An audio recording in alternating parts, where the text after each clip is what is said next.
Hello everyone, welcome to another video of comprehensive biology learning.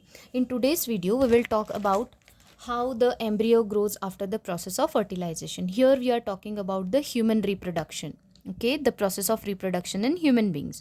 So this is half of the portion of the female reproductive structure shown here. As you can recognize, the pear-shaped structure is called as uterus. Then this is the oviduct, the site of fertilization.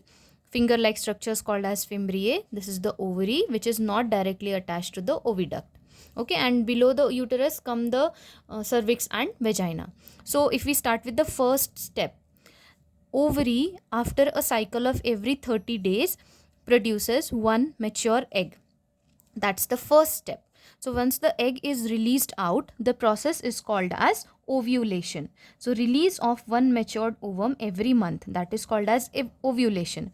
Now once egg is released out, it is not directly connected to the oviduct. So the fimbriae, the finger-like structures, they catch hold of the egg and put it inside the fallopian tube or oviduct. So ये जो finger-like structures हैं वो egg को hold कर लेंगे and they will take it inside the oviduct. Now here inside the oviduct, the ovum waits in the oviduct for a day. The lifespan of ovum is 1 day, so it waits over here for a day and it anticipates the entry of a sperm. Let's say if a sperm is present in the female reproductive tract, then the sperm fuses with the ovum and that process is called as fertilization. Fertilization is the fusion of sperm and ovum to form the zygote. Now this zygote is a single-celled structure, but obviously we are not single-celled, we have many multiple different kinds of cells.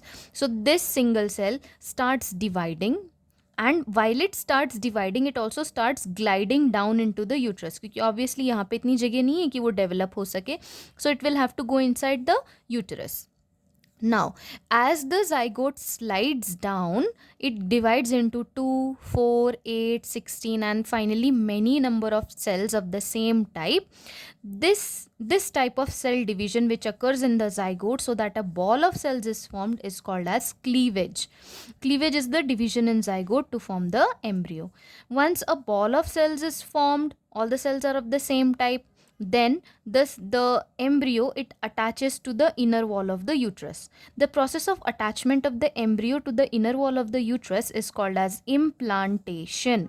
Now this connection in between the uterus and the embryo is called as placenta, through which the exchange of substances will take place in between the young one and the mother.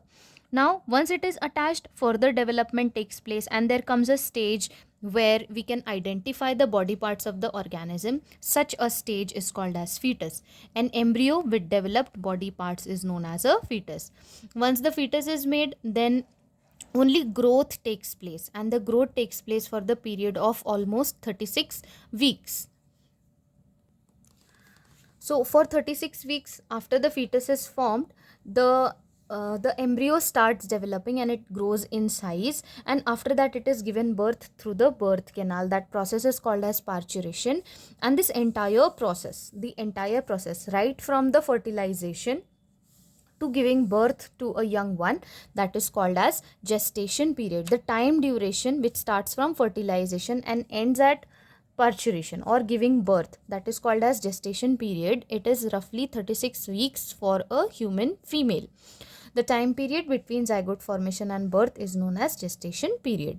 I hope the concept is clear to everyone. If you still have a doubt, please do mention it in the comment section. Thank you.